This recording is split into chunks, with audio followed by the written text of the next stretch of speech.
Lucy Connolly, the mother, childminder, and wife of a Conservative councillor, imprisoned for 31 months for an incendiary and deleted tweet sent in the aftermath of the Southport massacre ahead of the protests and riots last summer, has lost her appeal to be freed from prison. This, while Justice Secretary Shabana Mahmood plans to release thousands more violent offenders to ease overcrowding.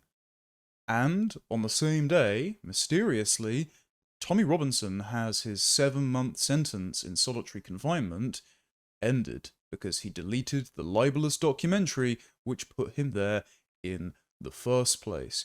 Why do some political prisoners seem to matter more than others in Keir Starmer's two-tier Britain? That, plus a necessary but uncomfortable conversation about the role of Islam in British government, and how apparently, if you want to save Western civilization, you're woke right, according to both atheists and Axios. All that and more this week on Tomlinson Talks.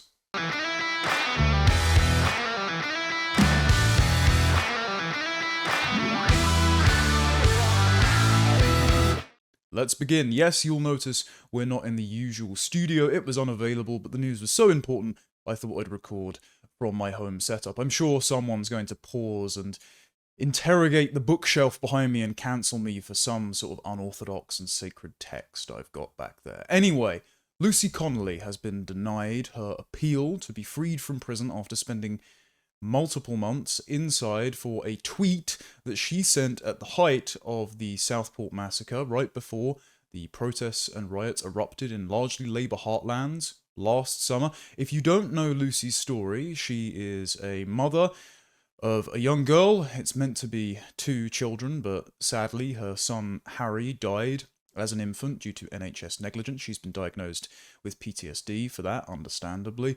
She's also a childminder and the wife of a Conservative councillor, a chap called Ray.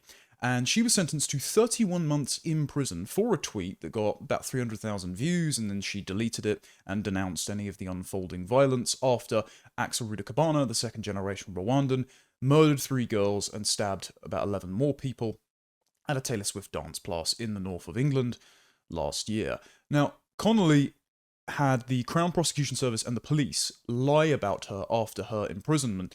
Alison Pearson's written an excellent write-up of this in The Telegraph. She spoke to Lucy repeatedly. Her reporting is the gold standard on this and is what got the likes of Suella Braverman, Liz Truss, Rupert Lowe, Kemi Badenoch, Robert Jenrick, and a bunch of other high-profile figures like Dan Wootton and the Free Speech Union to come out and say that her imprisonment is unjust and she should be freed immediately. Well, in Alison Pearson's reporting, she notes that the police and the Crown Prosecution Service released a statement saying Lucy, quote, told officers she did not like immigrants and claimed that children were not safe from them.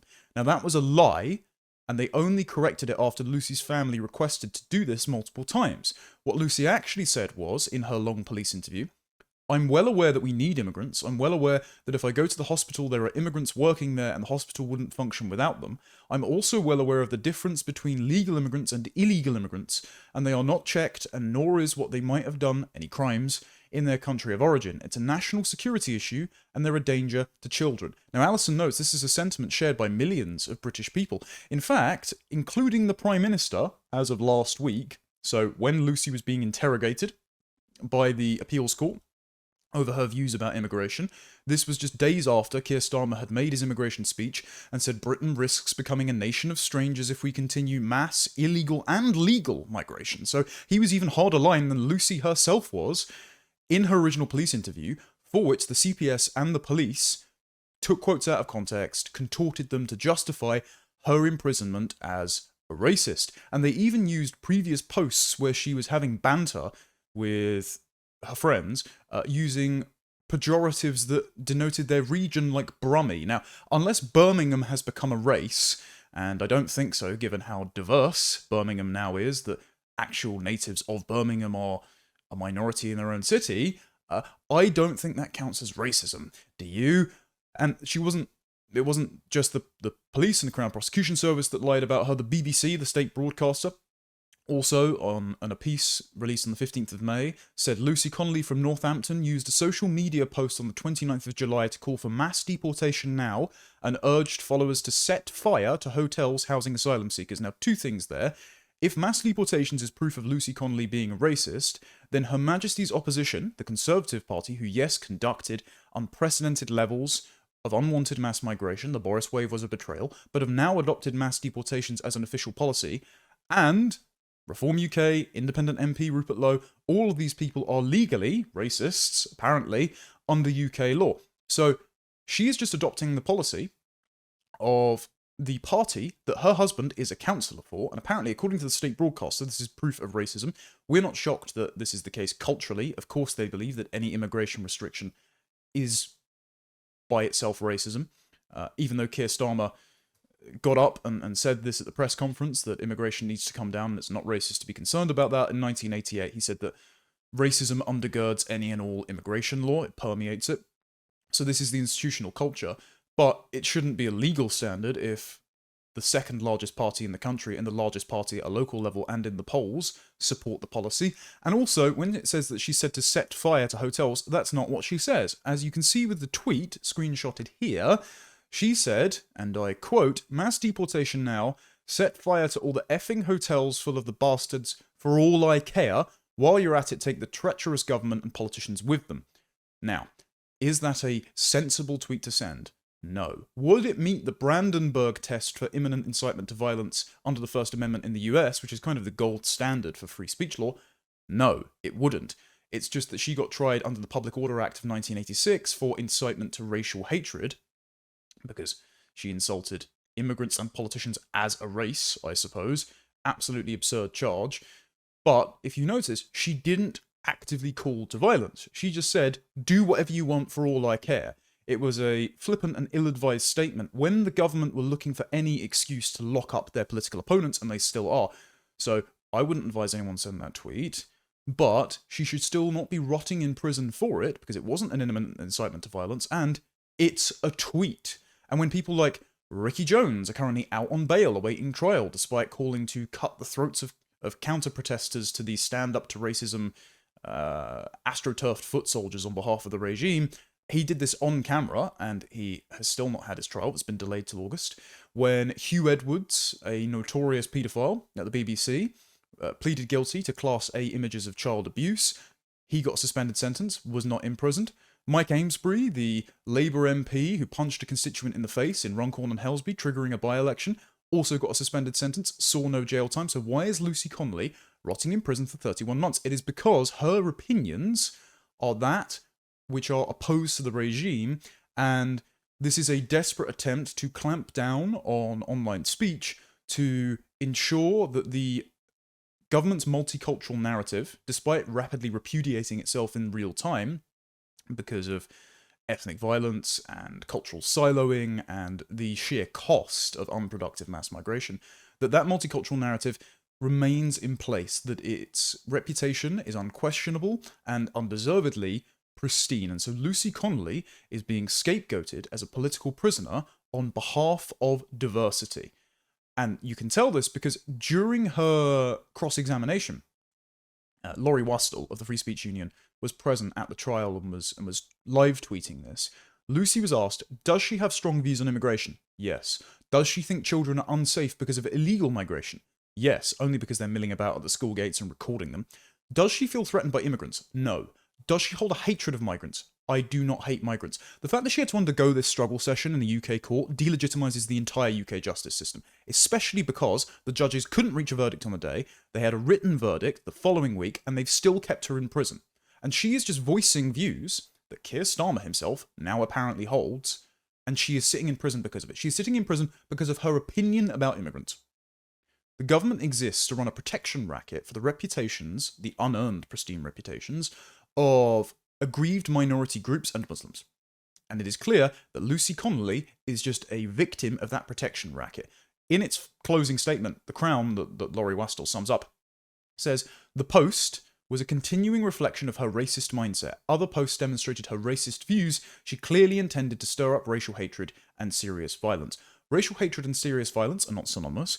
Racism should not be a crime in this country, and I do not trust the state to accurately determine racism when it thinks that the phrase mass deportations is racist. I want to deport all the Albanian criminals currently in prisons. 1 in 50 Albanians in the UK is in prison, and they look pretty pasty to me.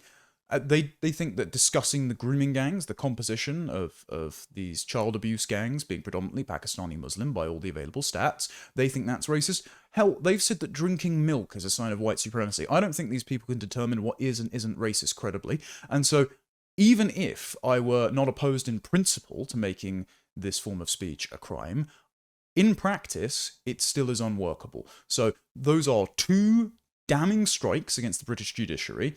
And the third is the fact that Lucy Connolly remains in prison while violent offenders walk free. Justice Secretary Shabana Mahmood is now releasing thousands more violent offenders after 2 rounds of early releases, which saw that people that were guilty of committing manslaughter and domestic abuse and theft were all released. Well, now violent offenders and sexual offenders might be released early to ease overcrowding. And we know why they're doing this, because the prisons minister told The Guardian in March that they're doing this to make up more capacity in anticipation of more summer disorder. So they are freeing violent and sexual offenders in Britain early from their prison sentences to lock up more mums like Lucy Connolly who make ill-advised Facebook posts, or the likes of Judy Sweeney, or the likes, tragically, of Peter Lynch, the 61-year-old grandfather who, shoved into a prison with a high Muslim population, as many of our prisons are, as many of them are now run by a group calling themselves the Muslim Brotherhood, it seems like he couldn't take the pressure, and, combined with his health issues, it led him to commit suicide. We're still waiting on the coroner's report, but that seems the most likely. So the state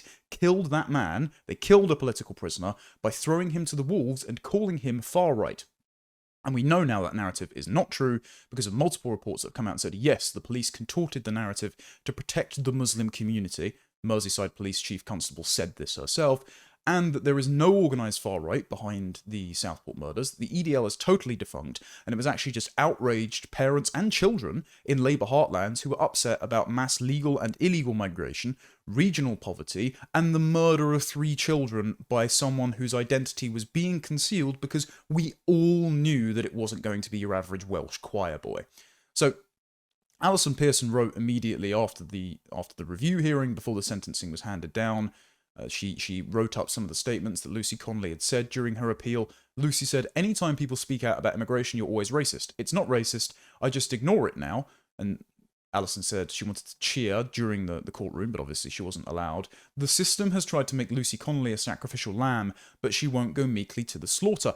And there is a substantive case for this to be made. She quotes a barrister in her piece that says, modern judges are weak. When we protected them from politics, they were amazing. Now, too many are low-grade politicians. To get appointed and to advance their careers, they must demonstrate a commitment to equality and diversity. This is how they all got captured, by pursuing self-interest. And the police themselves are doing this as well. We can see with the hate crimes operational guidance issued in 2014, on the back of the Macpherson report that alleged the Metropolitan Police were institutionally racist after the murder of Stephen Lawrence, that the police now police the private thoughts and social media posts and statements of citizens, whether they're deemed lawful or unlawful under the Public Order Act, the Malicious Communications Act, and the Online Safety Acts of 1986, 1988, 2003, and 2023. Whether or not they're lawful or unlawful, the police feel the need to police the private thoughts, speech, and statements of citizens to prove their anti-racist bona fides because they were once accused of institutional racism. So the British police are avowedly, ideologically anti-racist, which means that they are policing the opinions that the host majority hold of non-white, non-Christian, ethnic and religious minorities. So the police act as a morality enforcement squad protecting those minorities against the host majority, which is paying them and forced to accommodate their increasingly tribal subcultures. And that's gotten to the point now where the police are arresting 12,000 people a year, 30 to 33 people a day. And even The Economist is writing about this. You know that you've gotten beyond the pale when even The Economist, the one of the wettest, most establishment outlets, goes, ooh, looks a bit bad now, doesn't it? And it points out that the problem largely stems from the 1988 Malicious Communications Act and the 2003 Communications Act, but also the 1986 Public Order Act. And these were passed by a mix of Conservative and Labour governments. They all need to go to ensure the likes of Lucy Connolly are never locked up again. And I remember being raised in GCSE history class and being told that the worst things that ever happened were slavery and the 2 world wars. And this means that the Nuremberg Standard that just following orders is not an accurate defence has persisted throughout my lifetime. Now, we all know it went out the window during COVID, when everyone and their nan became a curtain-twitching government informant if you went on more than one of your daily government-allowed walks every day or sat too close to someone on a park bench who were below the age of life expectancy. Nevertheless, we apparently are told that wearing a uniform and just following orders is not an accurate defence for doing something immoral. However, it seems that institutional culture has police conform to increasingly censorious standards to stay on the safe side, get a promotion, and ascend up the career ladder and keep their job. And they even have to dob in on other officers and say that they made racist or misogynistic comments in order to get ahead. So there's a perverse incentive for ideological compliance within the police. Keir Starmer himself wrote the handbook on how to apply the 1998 Human Rights Act for judges. So lots of the judges' malicious rulings are done not just because of the law, but because of the guidance which follows the law, which is written by ideologues like Keir Starmer. If you remove the yoke of complying with these malign laws dressed up in this benign language, you reconfigure the incentives for Britain's institutional culture, and you can get back to a common law, free speech, culture, and law again. And so some government needs to be brave enough to propose and do this. So far, it's only the likes of Robert Jenrick and Rupert Lowe saying we're going to get rid of the Race Relations Act, we're going to get rid of the Equalities Act, we're going to get rid of the Malicious Communications Act to ensure that free speech flourishes. But this needs to be written down in a giant repeal bill and put to the public as one of many manifesto pledges, and the likes of Lucy Connolly make the public very sympathetic to this plight. Because the British do not like their ancient liberties being trampled on, and increasingly, when the justification is they need to be trampled on to accommodate the hurt feelings of these increasingly tribal minorities who hijack democracy by voting as ethnic and religious blocs, and they have nothing but contempt for your way of life and want to fundamentally change it without a democratic mandate, well, then the British public are going to be pretty sympathetic to getting rid of that. Also, people are going to turn around and say, well, she pled guilty, so therefore she's guilty.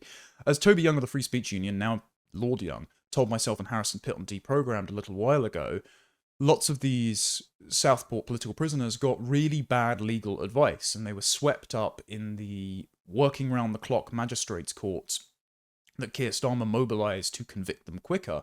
And they were told that if you plead guilty and don't draw this out, you'll be home by Christmas, which was faulty. This is what Lucy herself was told, and this is why she pled guilty and expected to see her daughter, and now she's been not only denied bail, which, as Alison Pearson points out, is something usually afforded to sex offenders, but apparently not a mum who sends an ill-advised and deleted tweet, but she's also been denied the ability to visit her family in the nighttime and to see her daughter, and her daughter is currently going off the rails without her mum being present, has been suspended from school. So this is clearly taking a toll on the family, but these activist and ideological judges do not care. And Alison Pearson has written up after the verdict and spoken to Lucy and gotten some new comments where Lucy says that she thought if she pled guilty, she would be allowed out earlier. And she was sentenced by a judge who, his name's Judge Melbourne Inman, who at the start of her sentencing said, "It is a strength of our society that it is both diverse and inclusive." So she wasn't shocked that she didn't get bail, and she's not shocked now that she has been punished for speaking to the media by the prison governor, that she's been denied right of temporary leave. And the judge himself didn't care about her diagnosis of PTSD, didn't care about her anxiety attacks, didn't care about testimonials from Nigerian, Bangladeshi, and Jamaican parents who she was minding the children of as a childminder. And he then imposed a vastly disproportionate sentence upon her. So you might be asking, who is this guy? Well, Jonathan Miller in The Spectator wrote a piece about Judge Inman. He's apparently aged 68, he's the recorder of Birmingham, but he can't find anything from about 24 sources that he scoured on this guy's career history. And it's no shock, because the 2005 Constitutional Reform Act that Tony Blair passed through meant that the Lord Chancellor no longer appointed judges, and instead a Quango, the Judicial Appointments Committee, now does it in a back room. So ideological judges appoint more ideological judges, so they just self-propagate and contaminate the system with ideology. And so this guy might have had a dreadful career, for all we know, before he has been appointed someone who is making these kinds of decisions over the lives of Lucy Connolly. And he's made some questionable other decisions as well. So he sentenced a chap called Antonio Boparan, and Boparan pleaded guilty to causing death by dangerous driving after he killed a young girl. And Inman only gave him an 18-month sentence, and he served fewer than 9 months. So he's serving less and was sentenced to less than Lucy Connolly for killing a child. He also gave a schizophrenic, Mohammed Abkar, who said that he was possessed by demons, and so he had to pour petrol over 2 fellow Muslims in a mosque. He didn't give him any prison time, he just gave him a hospital stay. So Mohammed Abkar, who, frankly, should not be in the country in the first place to pour petrol over and set fire to other people, other innocent people, he gave him a nice comfy hospital stay with a flat screen TV and ice cream at bedtime. But Lucy Connolly gets no bail, 31 months in prison, and can't even see her daughter after already losing her son. And Inman, around the same time of Lucy Connolly's sentencing, sentenced a chap called Habib Khan. He was arrested on the 7th of August for posing with an AK-47 in a video that he recorded of himself, saying, "EDL, we're coming to effing blow you away, you mother effers. Hey, Tommy Robinson, you want to play rough, eh? Okay, come on, you want to play rough, I'll blow you away." So an actual threat of violence. And if you look at Khan, I mean, he's got the centuries of cousin marriage displayed on his face. No wonder his low impulse control led him to have 11 previous convictions for 15 offences, including actually a racially aggravated public order offence in 2009 and 2013. So the exact thing that Lucy Connolly was tried for, he already had 2 of before being tried for this. Judge Melbourne Inman KC said that he only needed 27 months in prison, so less than Lucy Connolly, despite having 11 previous offences and actually threatening violence to specific people using a specific weapon. This guy is a demented ideologue. And Judge Hollyroyd, who denied Connolly's appeal among the panel of 3 judges as well, he decided to reduce Labour peer Nazir Ahmed of Rotherham, of course. He decided to reduce his sentence for 3 sex crimes, including attempted rape, from 5 years to 2.5 years. So, paedophiles, rapists, attempted murderers, actual killers of children, they all get less time from the same judges than Lucy Connolly does for an ill-advised tweet. Now, I want to finish by contrasting this with Tommy Robinson, who an hour before Lucy Connolly was curiously let out of prison, or at least had his sentence ended, and he's going to be let out of prison later this week, after spending 7 months in solitary confinement. And no matter what one thinks of Robinson, his conditions were pretty appalling. He was apparently kept in solitary confinement for his own safety, but that's just an indictment of the UK prison system, considering it's so overrun by Muslim criminals. I think 18% of the prison population is Muslim, despite only being officially 6% of the population. So disproportionate overrepresentation there.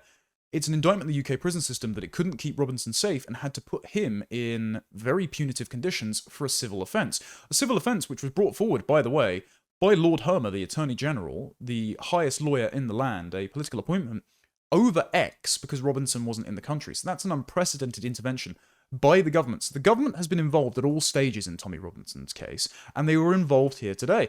Keir Starmer had a lawyer present at the appeal hearing. This is Adam Pater, who was outlining whether or not Robinson had gone through sufficient efforts to take the video down, not just from his own social media accounts, but had requested that others, like Jordan Peterson, also do so.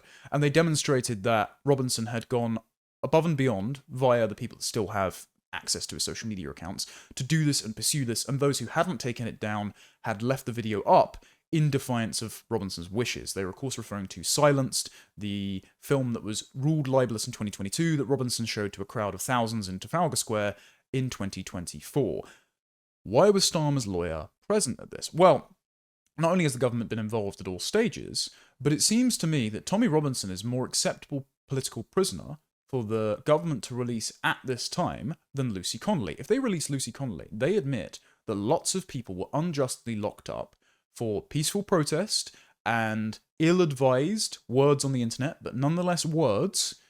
And so the entire Southport narrative about it being far-right racism is repudiated. Peter Lynch died completely unjustly in prison. We all know that, but the government has not admitted that. They have stayed stumm about that and the prison conditions that they have created through mass immigration, multiculturalism, and Islamic appeasement. If they free Lucy Connolly, they admit this. Whereas, if they free Tommy Robinson now, when Reform UK are the largest party at the local level, when they are the largest party in polling consistently, when Labour and Keir Starmer have admitted that Nigel Farage is their greatest worry, and he's most likely to be Prime Minister in 2029. If they unleash Tommy Robinson, they can drive a wedge, using the media, between the majority voting public, who might still be squeamish about Robinson because he's been turned into the bogeyman of the absent far right in Britain, and Nigel Farage, who has denounced him at every turn because he's worried about the electoral implications, and I think he just doesn't like Robinson's tactics and doesn't want anything to do with him and is generally annoyed by his presence. So Keir Starmer can beat up on Tommy Robinson as a far-right bogeyman if he's still active in the streets and if he's still making social media content. And he can be a permanent thorn in the side for his greatest rival, Nigel Farage, whereas Lucy Connolly is a much more acceptable martyr, which is why she's been endorsed by members of Her Majesty's opposition, up into including Kemi Badenoch, the leader of the opposition. So Keir Starmer, the government, the judiciary, does not want to free Lucy Connolly because she makes for a much more difficult face of the movement of political prisoners of two-tier justice than Tommy Robinson does. Many more people can get behind, or they feel they can get behind, Connolly than Robinson. So I have to wonder just how strategic releasing Robinson and keeping Connolly in prison is a move by the regime and by the government. And it seems that Lucy Connolly has been kept in prison to uphold the false multicultural narrative that diversity is Britain's sole strength. Speaking of diversity, let's discuss the impact of Islam on British politics. It's time we had a very necessary and sober conversation about Islam in Britain, because it clearly has undue influence on the priorities of past and current governments. It looks like Keir Starmer is being squeezed in a car compactor between the siphoning off of Labour votes to independent sectarian Muslim candidates and activists, lobbyists of the Muslim faith who infiltrate politics, the Home Office, even Downing Street, and convince politicians, including Keir Starmer, that appeasing increasingly tribal sectarian Islam is the way to keep those wavering voters on the Labour plantation. And who's left out in the cold here but the patriotic, white British, Christian host majority who want absolutely nothing to do with this tradition that has contempt for them. And I expressed this in a tweet sharing a clip of Fahima Mohammed and Matt Goodwin arguing on GB News with the following caption: "I'm sick of hearing about how British values means accommodating foreign peoples who hate us. I'm sick of being condescended to about my culture, history and heritage by immigrants. I'm sick of Muslim activists deciding what is and isn't Christian when they have contempt for our traditions. Stop wearing my national identity as a skin suit so you can browbeat me into paying for foreign criminals. I'm not bloody having it."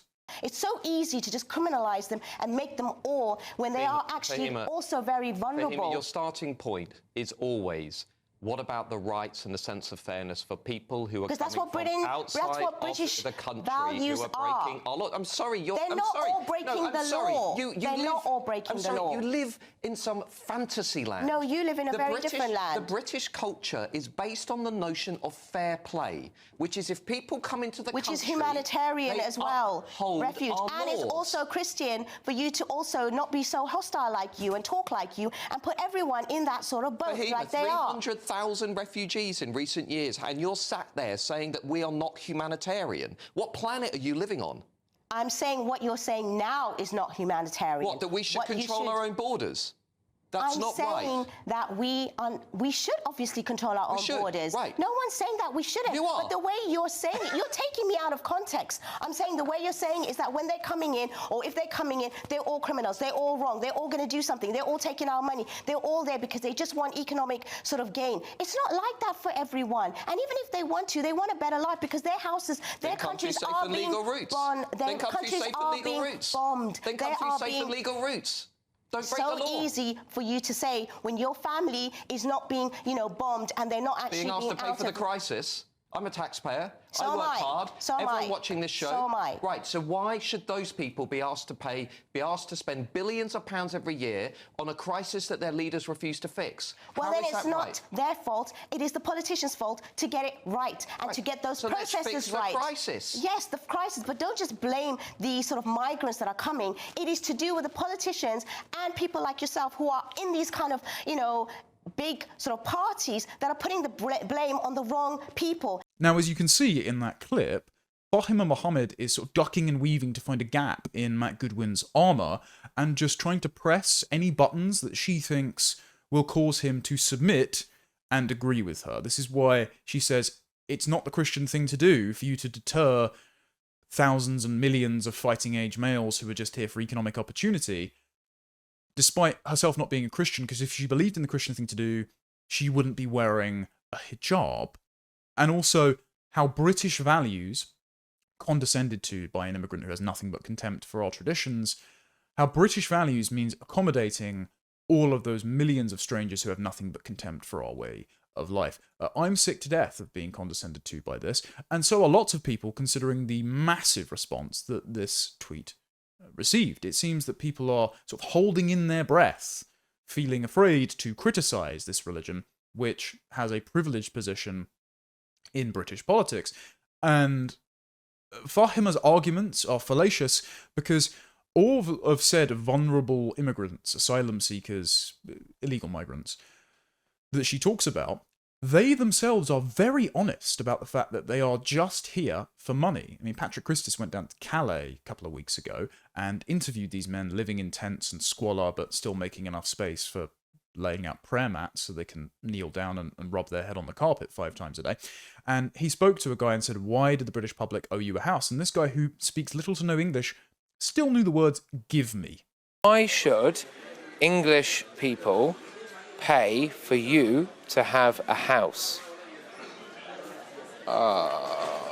Maybe they give me house, they give me anything I can need, they give me. Just give it. Yeah. Why? Because people in England is perfect. Oh, so you think we're all rich people? There's also the account UK Aesthetics, run by my favourite independent journalist and anonymous Twitter poster, Kunli Drukpa, who posted this video of a Pakistani Deliveroo driver, because of course, saying that England is a depressing place, but he's not going home anytime soon because he's here for money and then might go home some point in the future. Excuse me, my friend. How long have you lived in London? Yeah, 2 months. 2 months? Yeah. And are you enjoying your stay here? No. You don't like it here, no?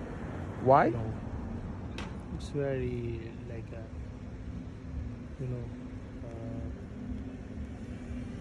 What would you say it's like? Depression's very. Depression? Yeah, much more. You rather Full be of back depression. home? No, but it's very difficult to go. What back. country are you from? May I ask? You're from Asia. From? Asia. Where in Asia? Asia, Pakistan. Oh, Pakistanian. Yes, Yeah. Nice place. Yeah, And you came here and you're finding it very depressive. yeah, very. Do you have any plans of going back home? No, not right now. You're going to stay here in the depression. Yeah, have to be survive here. Why not stay in your own country and make money? Yeah, have to be survive here, then go back to the country after some time. After a few months. Yeah, after Well- some time, in a while. These people are open and honest about just being mercenaries, and so I captioned that video with, why is this man in my country? Why am I paying for him to be here? What it is a kind of redistributive jizya, you know, the tax that was levied on Jews and Christians living in Muslim lands in the 7th to 13th century. And the jizya has now been enforced upon the white British host population by their own government, some of whom are Muslims, but some of whom are limp-wristed liberal collaborators who believe in the ineluctable power of British values to unleash a latent egalitarian blank slate nature and turn even the most ardent jihadist into a peaceful and prosperous net tax contributor. This accommodation of their culture and this subsidizing of unproductive, low-wage migration, 95% of visas given out since 2021 to the largely third-world migrants are given out to non-net tax contributors. How is this not a kind of redistributive jizya from taxpayers to largely non-tax contributors from the Muslim world? How is that not a form of jizya inflicted upon us by our own, at least ostensibly, non-Muslim government? And this is why none of us believe that all of these men are in dire need. I mean, one guy, he's an Egyptian-born fisherman, that's Ahmed Ibid, was just arrested because he was given benefits and housed in a apartment in Isleworth in southwest London after he illegally crossed the channel in a small boat with his wife and his young daughter. And he was then able to apply for asylum, despite previously serving a jail sentence in Italy for drug trafficking. So we're just, stockpiling foreign criminals yet again. And from that house, he masterminded a £12 million people smuggling operation, transporting people to Europe from Libya, about 3,800 people, on overcrowded fishing vessels. And his clients were charged £3,300 for the crossing. So we are paying the bed and board and benefits of illegal immigrants who come from safe countries. I mean, Egypt is not a desirable country to live in, but it's not currently at war. And they then mastermind further people smuggling operations to bring even more over, because they know that, like the guy sitting in the Calais camps, like the Pakistani chap who is earning next to nothing and paying no tax and spending all of his disposable Deliveroo income on brand new sports apparel in the emerging monoculture of the UK aesthetic, which is just, Nike tracksuits and JD Sports trainers. These people know that Britain is just giving them money and that they can take the public for fools because their politicians are actively selling them out. They all know this. They are open about it. They market, as I helped GB News break the story in August 2023, they market our girls on nights out, filming them without their consent or knowledge, drunken and in states of undress. They market them in videos alongside videos of men being smuggled across the channel in small boats or breaking underboard offences in Europe to Algerian and Moroccan prospective illegal migrant clients. It was only recently that the government took action on this in April's illegal migration summit, where Meta and TikTok committed to taking these videos down. But the Home Office knew about this in 2023 when we broke the story and had still done nothing to stop it. Illegal immigrants, according to the Telegraph investigation, are making £500 a week doing Deliveroo, Just Eats, and Uber Eats jobs. One hotel, according to the Daily Mail, in London, housing illegal migrants, has had the fire brigade called 6 times because the e-bike batteries for these delivery drivers keep catching fire. These people are not meant to be working in this country. These people shouldn't be in this country in the first place. They should be deported. But we are paying an increasing amount of money. It was $14.4 billion in 2023. It could be, according to Nick Timothy, up to $32.7 billion as of this year, to house these people who contribute absolutely nothing economically or culturally to this country. Why is this happening? Well, for those who don't know an awful lot about Islamic doctrine and history, here's an instructive passage from Tom Holland's book, In the Shadow of the Sword. It's a good introduction to the ancient world. And if you're wondering why Muslim men seem so keen to migrate to other countries, you can learn a lot from the story of Muhammad's migration from Mecca to Medina. And this is called the Hijra. So I'm just going to read this passage. Does that mean then that the story of a single dramatic flight there to Medina, the Hijra, is simply based on fact? It is notable, certainly, that the word itself does not appear anywhere in the Quran, and, as with so many details of Muhammad's biography, all references to the Prophet's escape to Yathrib are frustratingly late in origin. Reason enough, then, perhaps, to be suspicious and to wonder whether the whole notion of emigration might possibly have had a significance for the Prophet and his followers that subsequent tradition has obscured.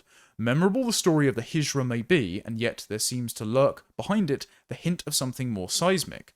In the Quran, emigration is cast as a duty incumbent upon all believers, no matter their circumstances, no matter their location. I'm going to read that sentence again. In the Quran, emigration is cast as a duty incumbent upon all believers, no matter their circumstances, no matter their location. Far from alluding to a single journey into exile, whether to Yathrib or anywhere else, it seems to imply a call to arms that is all-embracing, universal, and unbounded by time or place. Anyone who migrates for God's cause will find many a refuge and great plenty in the earth. So these men, driven by Islam, their unwavering conviction in the most doctrinaire and liberal interpretations of it, as Fatima Muhammad seems to cling to, considering she appears on Iranian state-funded TV. Funny how GB News think the likes of Carl Benjamin and occasionally me are too right-wing to have appear on an Ofcom regulated channel, but someone who appears on the Iranian government's TV station, that's just fine and dandy. Anyway, presumably she clings to the interpretation of Islam that is written by the Quran and probably the Hadiths. Therefore, she knows that emigration, migration to the non-Muslim parts of the world for plunder and to spread Islam by the word, and hopefully not the sword, is a kind of unspoken sixth pillar that you have to live up to. It's the Christian form of evangelization, except where Christians do it by persuasion and social activism, Muslims, as Ayan Hirsi Ali has pointed out many times, do it through dawah, this sort of soft, insidious, ideological infiltration of Western nations. So, of course, Muslims are moving through legal and illegal means to Britain with the intent to openly prey on British women, take from the taxpayer coffers of Britain's largesse as non-tax-paying illegal migrant Deliveroo drivers, and their apologists in the media are encouraging this by saying to the British people who want to be polite and respectful that it is the British and Christian thing to do to accommodate all of these foreign Muslim mercenaries. And we know this is the case as well because they're using an Islamic finance method to do it. This is hawala, and these hawaladars, which are like word-of-mouth Islamic finance shops, are facilitating the illegal migrant trafficking trade from as far-flung as Afghanistan, as a recent Telegraph expose has found, through to just random shops in Birmingham. There's a good diagram in the Telegraph reporting here where what happens is a prospective illegal migrant gives money over to the hawala broker, and this is held, and as soon as the migrant reaches their destination, a series of phone calls are made to release the funds to the people smuggler, and if the people smuggler does not facilitate a successful journey, the migrant's family get the money back, especially if they die, and the broker takes a cut. So it avoids using international transfer, which can then be traced and easily shut down. However, the National Crime Agency knows this is going on because the National Crime Agency has visited more than 40 hawaladars in the UK in the last few months to warn them they are putting migrants' lives at risk and face prosecution under money laundering laws. Why are they even operating in the first place? You could simply close them all down. But the problem is, if you accommodate Islam, and you allow these ethnic and religious enclaves to set up in your country and create a parallel economy which only services their people, then you're always going to get this practice because loyalty to the Ummah matters more than abiding by the laws, especially if they're Christian, set forth in one's country. This is also the concept of taqiyya. It's strategically lying to the authorities and to non-Muslims in your country to advance the cause of Islam. So they emigrate, they break the law, they take state subsidies paid for by the Christian host majority population as a form of reverse jizya, and then they ensure that through demographic means, Islam is expanded in Britain. Muhammad is now the #1 baby name in this country. And then they use this demographic momentum to turn into democratic momentum to elect politicians to represent them per the Muslim vote. And we know this is incredibly dangerous as well. We know that foreign Islamic governments are using this mechanism because 3 Iranian nationals came into the country illegally and claimed asylum, and they were spying on behalf of Tehran. This is Mostafa Sephavand, Farhad Javadi Manesh, and Shapur Kalehali Khani Nouri. Again, why should I be pronouncing any of these names? I shouldn't have to even attempt it in a sane time because they wouldn't be in my country. They were all living in London, and they'd all applied for asylum. Sephavand and Nouri, despite being in the country multiple years, spoke for a Farsi interpreter, which of course the taxpayer is paying for. Manesh arrived in the UK by small boat in 2019 and applied for refugee status on religious grounds. Sephavand arrived in the UK in 2016 in a lorry and sought asylum on grounds that he feared for his safety if he returned to Iran, despite literally reporting to the Iranian government. And Nouri contacted the authorities in September of 2022. He had his first run-in, at which point he immediately applied for asylum on the spot and was allowed to stay. These men should have been deported long ago, but the Iranian government knows that Britain's porous borders and permissive asylum system is a route for exploitation to advance the cause of Islam and literally have its spies deployed in our country. And Britain tolerates this under the false rubric of Islam being one of many coexisting religions alongside Buddhism and Jainism and Christianity and Judaism and Hinduism, though that's just as contaminant in politics. We have, Hindutva lobbyists shaping conservative politicians and getting them to sign up to Hindu and Sikh manifestos, even though there are plenty of nice Sikhs in the country. We know that Islam is not one of these religions, and that this concept of religion, and Tom Holland's Dominion's good on this, is invented by liberal Protestants who wanted all of these different Christian sects and Jews to live in Europe under the umbrella of a liberal government and observe their religion as a matter of private worship, but have the business of state be secular and capable of governing using laws for all. Whereas Islam is as much a political system and a comprehensive ideological system as it is a religion. It is all-pervading. There has been no secular liberal enlightenment in the Islamic world, and so extending the concept of religious tolerance, religious liberty, and secular governance to the Muslim theory of mind is a suicidal multicultural management strategy, some which foreign governments like the Iranians have cottoned onto, and some which clearly Fahima Mohammed, who goes on Iranian TV, understands and therefore is trying to sell it to the British public as the British and Christian thing to do to accommodate these illiberal, imperial-minded strains of Islam who are breaking the law to enter our country and siphoning money from the law-abiding British taxpayer. And we know that this is the case because even Keir Starmer is admitting that Britain is becoming an island of strangers. And yeah, he's being compared to Enoch Powell in his rhetoric by some of the demented members of his own party. But this has been going on for ages. The Daily Mail ran an article recently on a place in Leicester where over 43% of people do not speak English. 10% of the country no longer speak English, according to the 2021 census. Now, because of mass migration, that's outdated. It's probably closer to 12 to 15%. Why is there 10% of my country that cannot speak the language of my country? Why are there people like Tariq Hussain, who was quoted in the Daily Mail article that says, "I speak little English, even though I've been in this country for quite a long time. I don't watch the British news because I don't understand it, so what's the point?" And runs businesses that sell traditional clothing from his homeland to people from his homeland.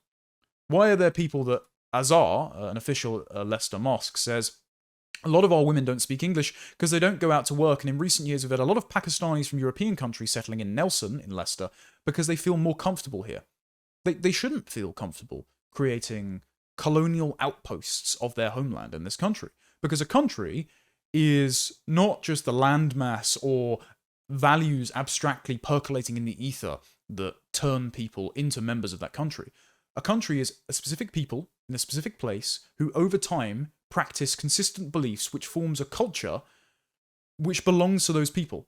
And the culture shapes the economy, it shapes family formation, it produces either relative peace or prosperity, or the kind of barbarism you see in Lahore or Mogadishu, which apparently all of these people are fleeing as being desperately in need, and yet recreate the undesirable conditions of their homeland here. It's almost like there's an imperial project going on. We should not be tolerating this. We should have English language requirements, as Keir Starmer has now slapped on visas. I don't know how he's going to test for it, but it should be there, and it should have always been there. It should be the case that non-net tax contributors do not stay in the country. It should be the case that we should prohibit immigration from places that are not culturally compatible with Britain. We shouldn't allow people from Commonwealth countries like India and Pakistan to automatically vote in British elections and shape our foreign and domestic policy priorities. We should not have mosques that don't broadcast in English. We shouldn't, frankly, have mosques in the country. I'm not one for religious tolerance at all. I'm very much of the opinion that because we're a Christian country, we should just be explicitly Christian. We shouldn't have sectarian faith schools. We shouldn't allow the niqab. We shouldn't allow halal slaughter. If you do all of these things, then people who want to live according to Islamic law will go and live in an Islamic country, and they have many to choose from. Britain should not be an Islamic country, but because politicians want to divide and conquer and pander to sectarian ethnic clientele blocks, they are taking advice from the most illiberal Muslim lobbyists to shape their priorities around appeasing imperial Islam. There was a great piece in Unheard by David Rose this week that examined a chap called Musadar Ahmed, who seems to be at the centre of this network, though it named lots of other people in the piece. He was a former spokesman for the Muslim Public Affairs Committee during the Blair and Brown governments, and they had to apologise for falsely claiming that Laura Fitzsimmons, the former MP for Rochdale, had done nothing for Palestinians because she was a Jewish member of the Labour Friends of Israel. She lost the election to a Liberal Democrat, and they apologised afterwards. They hilariously claimed, as sort of a dark joke, that it was Allah's will that Muslims vote Liberal Democrat. I mean, if there's ever a statement that needs to go on the UK aesthetics account, it's certainly that one. Well, Musadar Ahmed now leads the Concordia Forum. They interviewed Nelson Mandela's grandson, Mandla, who was banned from Britain for supporting Hamas, and a Pakistani-American theologian, Yasir Qaidi, who has defended, among many figures, a Holocaust denier and a member of the Taliban. And yet, this guy set up, and Starmer attended, an iftar in 2024, where Starmer pledged to deal with the sickening rise in Islamophobia, as was defined in the 2019 Islamophobia definition set forth by the All-Party Parliamentary Group on British Muslims, co-written by Wes Streeting, the now Health Secretary in Starmer's government, and Hope Not Hate, the lying communist activist group who keep popping up in these stories. Starmer was in Jeremy Corbyn's shadow cabinet when the Labour government officially adopted this, and it has since become a priority by Angela Rayner, who is the Deputy Prime Minister and the Minister for Communities, Local Government and Housing, to create an Islamophobia Council with 5 members, chaired by Dominic Grieve, the former Conservative Attorney General who wrote the foreword to that Islamophobia report, to crack down on Islamophobia and anti-Muslim bigotry. This is despite the government's faith advisor saying that this definition violates the Equality Act. Well, they're still trying to get a legal workaround around that, but they are insistent on having an Islamophobic blasphemy law enforced from the top. And we spoke about last week how the government and the courts are already enforcing that de facto, but they now want it de jure. They want it on the books. Well, on the 17th of February 2025, at the height of the grooming gang scandal, thanks to Elon Musk, Sam Bidwell, Max Tempers, Charlie Peters, and a bunch of others bringing this to global attention, Ahmed unveiled a Concordia opinion poll that said most British Muslims thought grooming gangs should be given more support and were deeply concerned about them. But then he went to editorialise and said, these findings reinforce the reality that misinformation about Muslims in Britain is rife and unjustified. The recent attacks conflating Muslim communities with grooming gangs is simply unfounded. We know that's not the case. Even in Ella Cockbain, the academic that The Guardian trots out anytime a grooming gang story gets too hot to refute it, even in her sampling, 80% of the perpetrators were Pakistani Muslims. In my data that we've covered in a previous week, Pakistani and Asian, so subcontinental, not Japanese, men are represented 2 to 4 times their share of the population in child sexual abuse offences. So it is a fair thing to say that the majority of the perpetrators in the grooming gang specifically are Pakistani Muslim men, but the likes of Ahmed wants to deflect from this fact, and he is given a seat at the table in Downing Street because the next day, after launching the poll, was Stephen Timms, who is the Disabilities Minister, who was stabbed by a jihadist, yet still insists on collaborating with Muslim organisations, and Naz Shah, who is the former Communities Shadow Secretary, who liked and retweeted an Owen Jones parody account which says that the raped girls of Rotherham need to shut their mouths to the good of diversity. He launched the poll with them. The next day, he was sat in the State Dining Room at number 10 for a round table between Muslim leaders and Keir Starmer himself that marked a reset to see the government build stronger partnerships with Muslims. 10 days after that is when Angela Rayner set up her working group.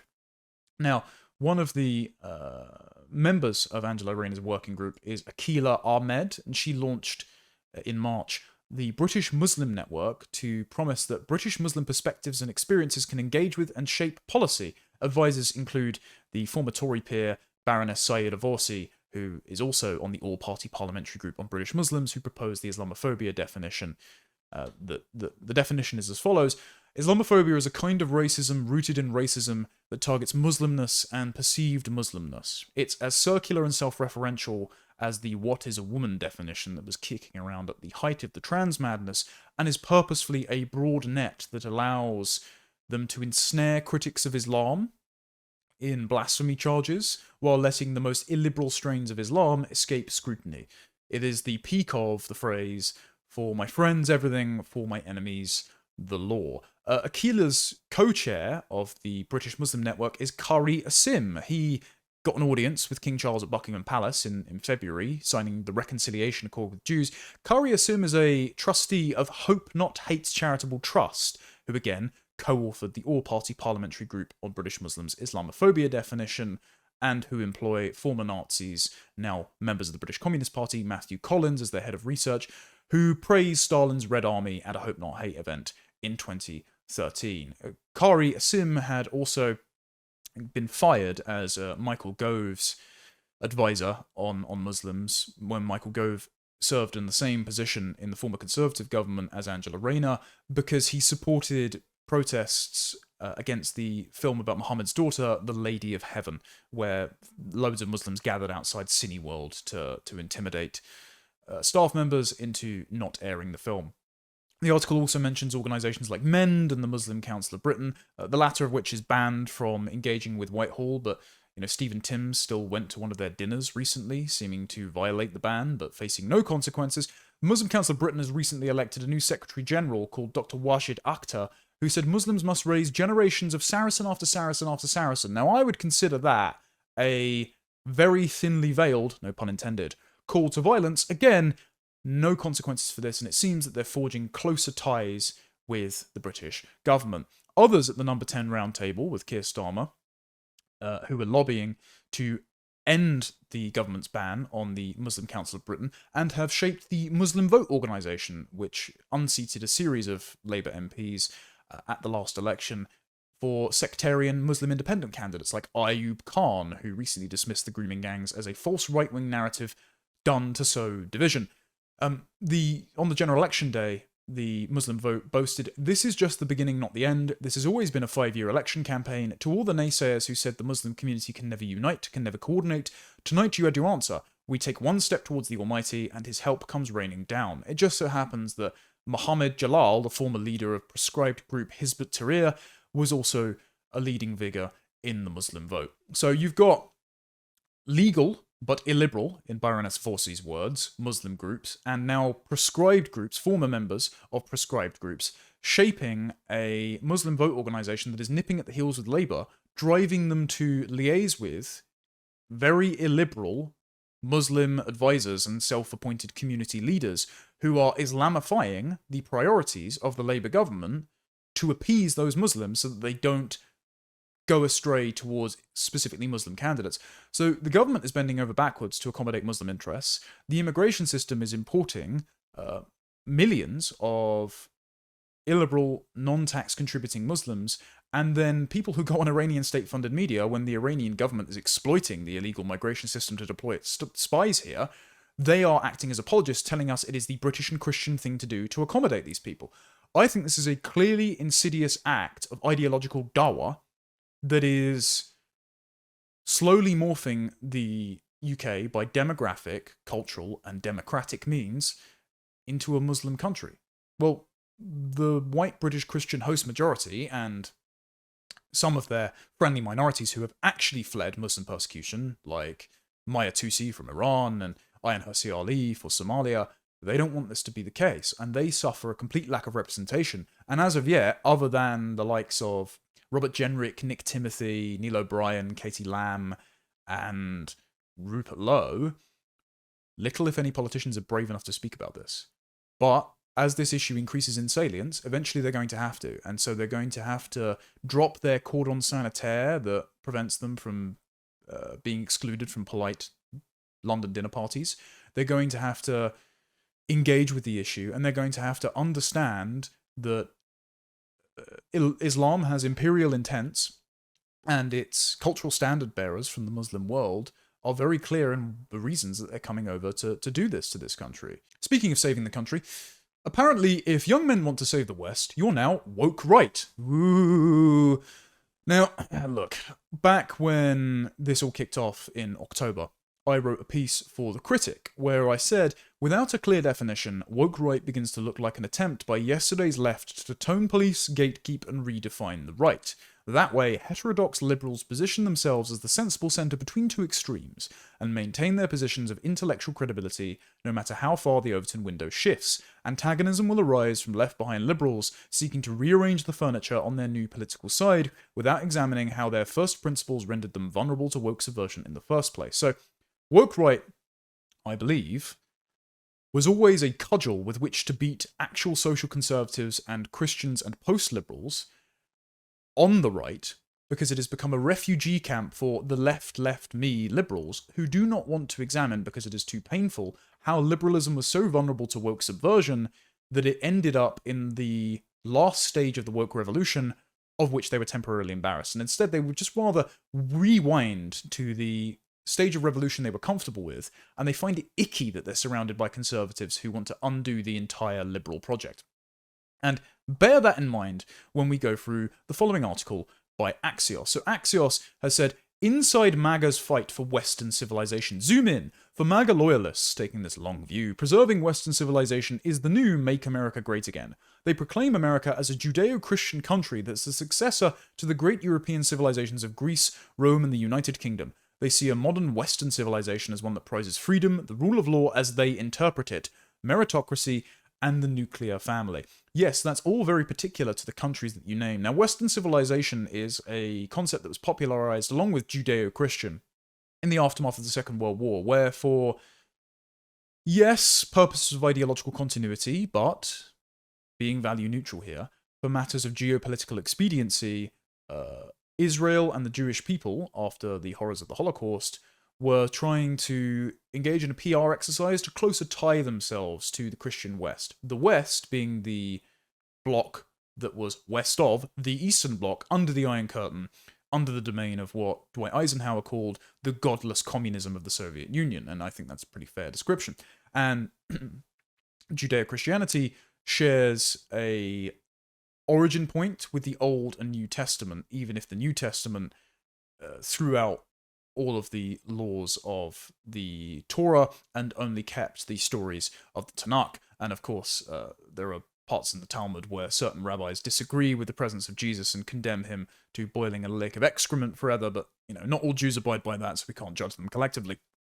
Of course, after the Nazi atrocities and the precarious fate of the newly established State of Israel, there were lots of people who were interested in forging stronger ideological ties between Christians and Jews. One of the best examples of this actually is Will Herberg. He wrote a 1955 book, Protestant, Catholic, and Jew. I think it's in a box somewhere because I've just moved, but it's not on the shelf behind me. He coined the phrase cut flower culture that you've probably heard used by the likes of Jordan Peterson, Dennis Prager, and Ayaan Hirsi Ali. That the concept is that, much like the city-states of old that would take soil from the old state and plant it in the new state, or Constantinople, which bragged about having a relic of Troy in the centre of its city, showing it had continuity from old Rome and old Greece in the new Christian empire. If you take a seed from a withering flower and plant it, you can regenerate a lost culture, but only if it's connected to its roots. And the argument was that America is a flourishing flower, it's peaceful, it's prosperous, it's wealthy, especially after the Marshall Plan extrapolated so much money from the declining British Empire and made America the global hegemon, and it's also the city on a hill, as Governor John Winthrop of the Plymouth Rock founders said it would be. It would be the new Jerusalem. But in order for it to flourish, that flower needs to be connected to the roots of Old Jerusalem, which, of course, with the establishment of Israel, had just come under the domain of a Jewish government again, and had sought to keep the holy sites of Christianity better preserved than if they were under the domain of an illiberal Islamic empire. So this settlement, this sort of engendering of stronger ties, was a post-war project, and it came to its apotheosis in the aftermath of the Cold War, when the evil empire had been defeated, but then when the rise of the Mujahideen and other Muslim militias meant that the West was now defined as the Judeo-Christian liberal bloc from the heritage of Roman law, from the philosophies of Athens, from the fighting spirit of Sparta, and from the Mosaic law in Jerusalem and the birth of the Saviour in Bethlehem, versus the Islamic world and their post-communist and liberal allies in the likes of China and now Russia, the sort of BRICS nations. The West came to define that. And that's why Israel is now lumped in with the West despite its geographic proximity. Again, I'm just giving a sort of value-neutral analysis of this.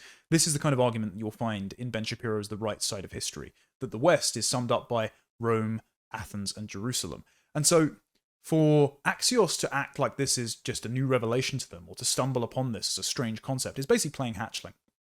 They're acting like they were born yesterday, they just woke up, and that they've just understood with unalloyed horror the fact that MAGA seeks to conserve what is particular about their own civilization. I would get even more particular than the phrase the West. That's why I don't really use it very often, because it only defines our countries and our cultures in opposition to the things that are existential threats to them. It's the Schmittian idea that your political friends are found by external existential threats bringing you together.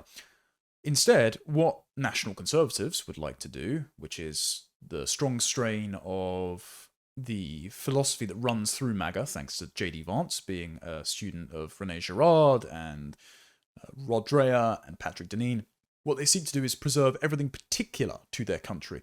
The reason that you say American culture or British culture is because those cultures are the possessions of the people that formulated them in a place and time. This is what J.D. Vance meant by America is not a nation of ideas, it is a nation occupied by a people who had those ideas, which is why they belong to them in the first place. And this is why he has had his family buried in a cemetery in Kentucky for generations, and that's where he'll be laid to rest. They are people in a particular place over time who practice a set of beliefs, and those beliefs become a culture which belongs to them.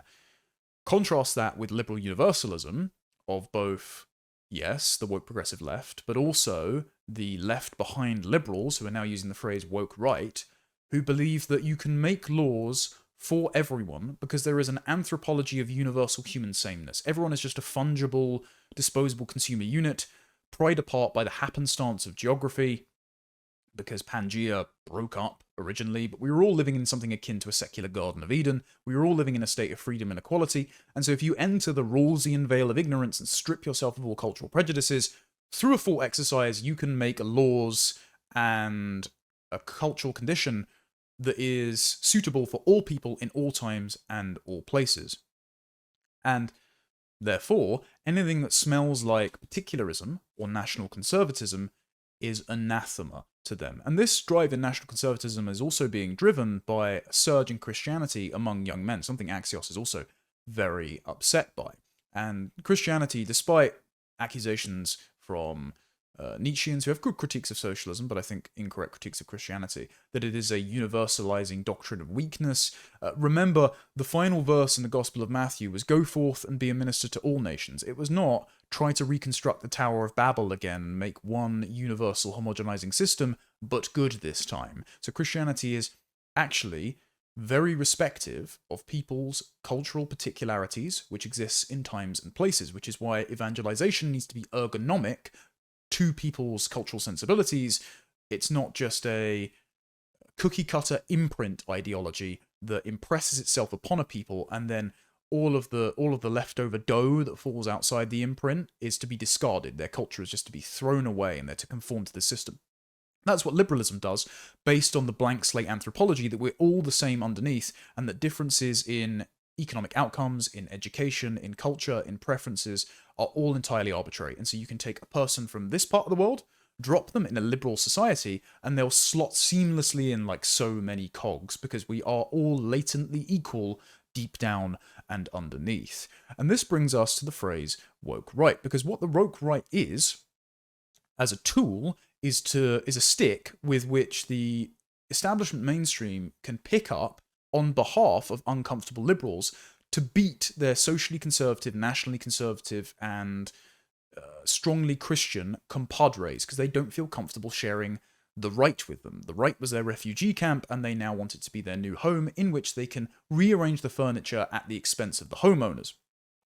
What the woke right actually is as a definition, they like to play a bit Mott and Bailey. They like to act like it's just anonymous anti-Semitic neo-Nazis on Twitter. This is what Jordan Peterson and James Lindsay were discussing in their recent podcast, where they were listing off all the characteristics of the satanic woke right. Maybe we could lay out some of the behavioral markers so that, because we might as well make this concrete. I can tell you what I've observed about the behavior of psychopathic parasites online. Okay. Sure. Maybe if you have 5 of these, you're one of them. You know what I mean? That's so often any one alone isn't enough. Right. Diagnostic criteria. So in the comment sections, for example, anonymity is a marker. Mm-hmm. Use of a transgressive cover name, often satanic, often. So, you know, and it's tongue in cheek, but no, it's not. Yeah. Derisive language, right? So that would be language indicative of contempt. Yeah. Contempt's a really toxic emotion, contempt and disgust. Hitler used disgust language to characterize the Jews, not fear language. That's right. And you destroy things you're disgusted by. That's right. You stay away from things you're afraid of. It says in Mein Kampf. Absolutely. They use derisive and contemptuous, what do you call those? LOL is a good example. Oh, yeah, dismissive kind of... acronyms. Yeah, acronyms. Okay. Now, you know there's lulz culture online. Right? Yes, of course. I do it for the lulz. That's a hallmark of sadism. Now, those people who do those things, so those are 4 or 5 things, anonymity, pathological nom de plume, derisive language, and then the use of these contemptuous and cool acronyms, belittling. They use the word dude. That's a real good marker. Yeah. Or they'll use a derisive nickname to kind of equalize the playing field. Yeah. I'm Jimmy a lot. You're Jimmy. Yeah. Yeah, right. Diminutive. They'll use a diminutive. Jimmy Concepts instead of Conceptual James. Right. That started on the left, and now the right uses it. Right. Yeah. So those are markers. What else have I seen? An insane rise in explicit anti-Semitism. And that's been going on for about 5 years, and it's worse all the time. And Nazi apology. Yeah, well, that's which isn't just the apology too. Yeah. It's the transgression. It's the post the meme, sometimes meant to be funny, so you have plausible deniability, or the other social functions of humor come into play. But they'll post the meme of Hitler. Why? Because you're not supposed to. Yeah, right. By the costless social media platforms. Do you have any sense? So we're working out ways to identify people. Swarm behavior, by the way, is another one. Another marker. So you'll get one of these derisive replies, and within minutes it'll get 600 likes on it. You don't know how that happened. From an account with 30 followers, and your reply somehow gets 600 likes in a minute or 2 minutes, and then everybody piles up. Like a biblical plague of locusts. And then they jump in on you and say you got ratioed. Of course, a lot of it's bots that people bought. Yeah. But what they do is they say, my comment was more popular than your comment, therefore you're not very interesting and we're very interesting, so we're ascendant. And by the way, that's psychologically really impactful if you don't know what's going on. Yes, definitely. You feel like the crowd, they tell me this all the time, we're all laughing at you. We're all laughing at you. We're all laughing at you. Yeah, right. It's very sophisticated psychological torment. They used phrases like, lols and saying dude and being dismissive and using anonymous accounts, and then just threw in and they're anti-Semitic, as if those are necessarily connected. They do have some overlap, of course. Let's not pretend that QAnon doesn't exist, and I think, as just John Doyle, that's largely driven by government bad faith actors trying to discredit immigration restrictionists among the national conservative right. It's way easier to do it with anonymous accounts. If they do it already with in-person protests and they do undercover stings to infiltrate groups on the political fringes, how much easier is it to do with an anonymous account on Twitter and on Discord? We already know that the 77th Brigade uses bot farms in the UK to shape public opinion during COVID, so this is absolutely a psyop. But by necessarily connecting these odious and contentious views with the practices of being anonymous online and shitposting, that creates the pretext for censorship. And so, woke right, as we can see, is a cudgel picked up by the mainstream to beat conservatives over the head by liberals and atheists who feel icky about being in coalition with them. It's the new clearing out of the fusionism of the Cold War, which William F. Buckley Jr. and his liberal counterpart Frank Meyer did to the likes of Pat Buchanan, which is why the phrase Buchanan right has been started. Now, I'd like to make a clarification here. I'm not a follower of Pat Buchanan. I don't know a lot of his work. I know Tucker Carlson is a fan, for example, and I think I disagree with Carlson and Buchanan, therefore, interpretations on Churchill. I think, actually, that Roosevelt and Stalin were the main drivers of why Europe was dilapidated after the Second World War, and that if Churchill were he transported through time now to see what the likes of the UN Refugee Convention, the European Convention on Human Rights has done for migration, he would be so opposed that he would be regarded as far-right or woke-right. There you go. So I don't think that this is a fair characterization to lump the likes of Tucker Carlson or myself, as James Lindsay has done, or Carl Benjamin, or Yoram Hazony, who himself is an observant Jew, in with anonymous, possibly government actor neo-Nazis on Twitter. But the conflation is the point, because what it's meant to do is it's meant to clear out the right of anyone who isn't a liberal. And James Lindsay admitted this by saying that, first of all, the woke right or Buchanan right just want to create family-friendly tyranny. So anything that smells like a normative judgment, anything that's particular to a culture, anything that is Christianity which is judgmental of unwholesome lifestyles and sexual appetites, like an open marriage that James Lindsay might therefore take personally, that is to be ostracized because it's not aiming at freedom and equality, which is the liberal dream. James Lindsay says that, Satan himself is woke. If I might just interject, if he's the morning star, what do you do in the morning after the morning star rises? You wake up. Right. Woke. Right. I know that clip is hilarious. What he's driving at is that the likes of Saul Alinsky and Mikhail Buchanan praised Satan in their works, and they were demented communists and revolutionaries. So there is some connected tissue there. It just sounds like he's playing free association and like slam poetry with his words. It was just a bit silly. But the problem is the connective tissue between wokeness, liberalism, and communism, which allowed wokeness to prey on liberalism uniquely, but not on national conservatism, is because the doctrine of liberalism is do as thou wilt. It is for the advancements in scientific materialism to meet the needs of people's appetites, to reduce suffering, to ensure that the rising tide of material equality lifts all ships. And that is the doctrine of lower P progress that liberals cling to. This is the doctrine that James Lindsay and Helen Pluckrose cling to in their book Cynical Theories. They denounce critical theories for playing divide and conquer among the liberal individualist society. And they praise all of the previous stages of liberal individualist revolution, like gay rights and civil rights, and they want to keep that in place, even though it led ineluctably to the woke revolution. And their main fear is that it's going to be so successful at divide and conquering that it's going to lead to the rise of a white nationalist far right. So that is always the spectre living large in their minds. So this is why woke right is now the cudgel to beat down people that they see as illiberal and also white nationalists, because they see the two as innately linked. And what national conservatives, religious conservatives, and crazy white nationalists have in common is they think that values are particular to peoples. Now, they have very different prescriptions. White nationalists are a lot more violent a lot of the time, if we're talking about people like Anders Breivik, for example, if we're talking about actually properly defined white nationalists, right? Not just the smear that everyone throws out and labels people that want to defend their culture.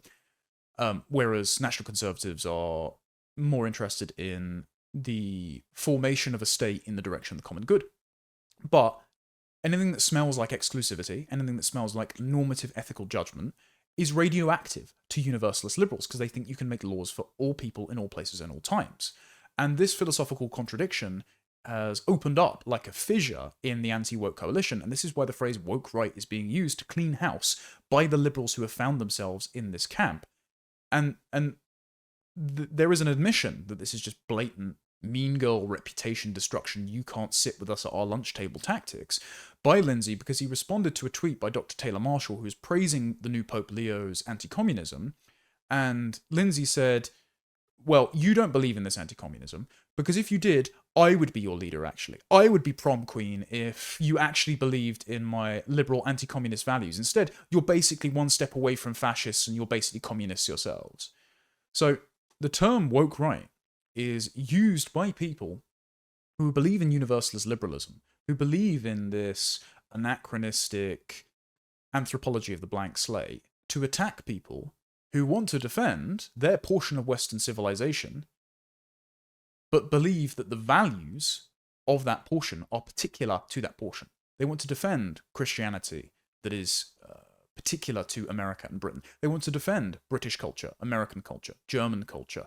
Ironically, they want what Israel themselves have, which is a thriving religion, positive birth rates, positive GDP, a strong military, a strong consciousness of themselves as a people and a civilization.